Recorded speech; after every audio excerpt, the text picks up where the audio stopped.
Hi guys, welcome back to the channel. Today we are going to be addressing your issues with the red Komodo. This is my red Komodo here, and recently I've been watching a lot of videos about the red Komodo and the red Komodo X, and mostly they have been about people complaining about the red Komodo. And I want to address some of these complaints. I also want to address who this camera is for, because a lot of these issues that people are complaining about are just issues that come with a camera of this stature. So let's get into this thing. First thing people have a bigger issue with is the ergonomics of the camera. Red has always been about customizing your camera, and as you can see here, this is my rig. It's pretty basic, but Red has always been about customizing, your camera to how you want it, and that's how most cinema cameras work. This is not, and I repeat, this is not a mirrorless camera. This is a proper cinema camera, which means you are going to need to rig this out in however way you need it to be rigged out. Again, mine's pretty simple. Battery, lens, I have a monitor, the matte box, and some, handles to hold on to it. So mine's pretty basic, but you can definitely get into some pretty built-up rigs. But again, Red and true cinema cameras are all about building your rig to how you want it to work for your workflow. So no, it's not going to be throw a card in the camera, throw a lens on, and you're good to go. That's not how this is going to work. You definitely need to kind of build out the red Komodo and again, make it how you want it to be. Another big thing that I have seen some people complain about is file sizes.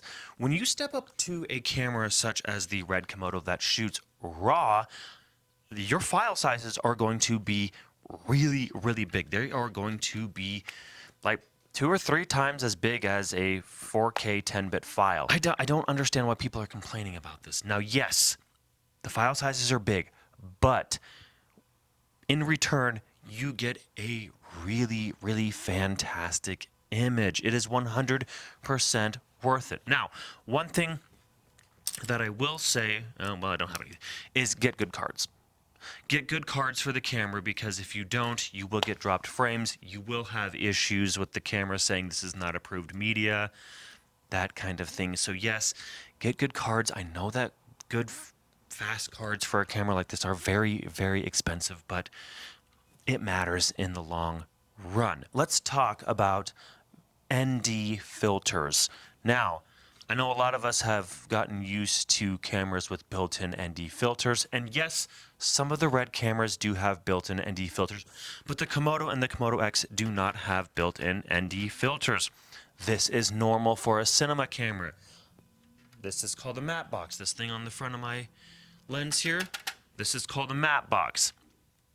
And this is basically your ND filter, because that's what it is. You just slide in a piece of glass like this, and it cuts down the light. These are not built into the Komodo system because, well, the Komodo body is definitely too small, and the flange distance with the RF lenses, it's too shallow. So no, you're not going to get built-in variable NDs. And I would love to say that most cinema cameras, are like this, but that's not exactly true anymore. There's a lot of cinema cameras with built-in ND filters. The Sony Venice, Canon has a lot of them. Even some red cameras do. I can't say that it's not completely abnormal for a camera to not have one, but in this case, the red Komodo and the red Komodo X do not have built-in NDs. You got to have a matte box or just put them on the front of your lens. Let's talk about the issue with IBIS. Again, most true proper cinema cameras are not going to have IBIS. Now, if you have IBIS on the lens, that's fantastic. You will get IBIS. But cinema cameras do not have IBIS, because cinema cameras are all about controlling your camera's sensor. And if you have a camera with IBIS, you can get really weird artifacts, kind of jello-y, wobbly corners and edges of your frame. And when you're dealing with a Hollywood set, they don't want any of that. They are going for a perfect image. So if you're going to use something like the Red Komodo, you should be putting it on bigger gimbals, steady cams, that kind of thing. Using tripods, sliders, all that kind of stuff.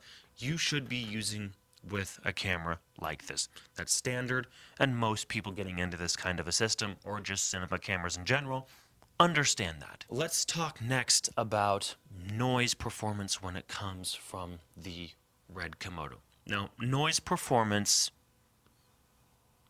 it's not bad, okay? So here's the deal. When you have a camera that shoots RAW, it is recording all of the raw information from the sensor and putting it on a card. So basically, unlike your mirrorless camera, you are not going to have noise reduction because you're supposed to reduce the noise in post. The Red Komodo, it does pretty decent when it comes to low light. I shoot at about 1600 and I do fine. Another thing that's going to help you reduce noise is black balancing the camera. So putting the camera body cap on there and black balancing it is going to help reduce that because it shows, it's basically telling the camera that this is what black is. Something that really seems to throw people off is the fact that ISO isn't real when it comes to Red cameras.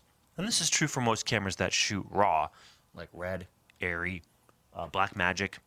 There's no such thing as native ISO with this camera. So most cameras have like a native ISO, 800, 12,000, whatever it may be. When you shoot with a camera that shoots RAW, this doesn't exist because ISO is all metadata, meaning I can change it in post. So if I'm shooting at 400 and I think that it's a little underexposed and I want to crank it up to 1,000, I can do that when I shoot RAW and have the metadata. You can't do that when you're shooting 10-bit files. So understanding that ISO isn't real, it's kind of a brain fuck at first, but then when you get used to it, it's actually really, really nice to be able to change that kind of information. Same with like white balance and stuff like that. So nothing is real when it comes to the Red, when it comes to the ISO. So that's an interesting thing to tell people about. They don't understand that. Last and final thing is that this camera does not have an HDMI port. Again, most cinema cameras, they are not going to have an HDMI port, or if they do, they also have an SDI port, and the Red here has just an SDI port, which is actually a more solid connection. Goes up to your monitor, and so you can view the image. SDI ports are a lot better than HDMIs because they do lock in, and if you do tug it out, man, you've got to be yanking on that thing pretty hard, whereas an HDMI cable, you can easily just kind of pull out an HDMI cable. So SDI cables, they're a lot more secure, a lot more professional, and you see SDI cables on, bigger productions. So anyway, I hope that addresses some of those issues that you guys are having with the Red Komodo. These videos really do show me that the Red Komodo is probably just not a camera for most people, which is understandable because this has a lot of limitations, and most people do not learn about the limitations of a camera. They just look at the specs that make the camera look good. Where I think it's very important, probably even more important, to actually look at the limitations and make sure those are limitations that you can live with or work around. Super important to do your homework about a camera before you buy it. Learn about the limitations of the camera, because those are just as important as the good things. So anyway, I hope this video helped you. If you did, give it a big thumbs up. If you love to subscribe, share this with somebody if you want to. Should help them, and hopefully that saves them from a heartache. So anyway, I will see you guys in the next video. Bye.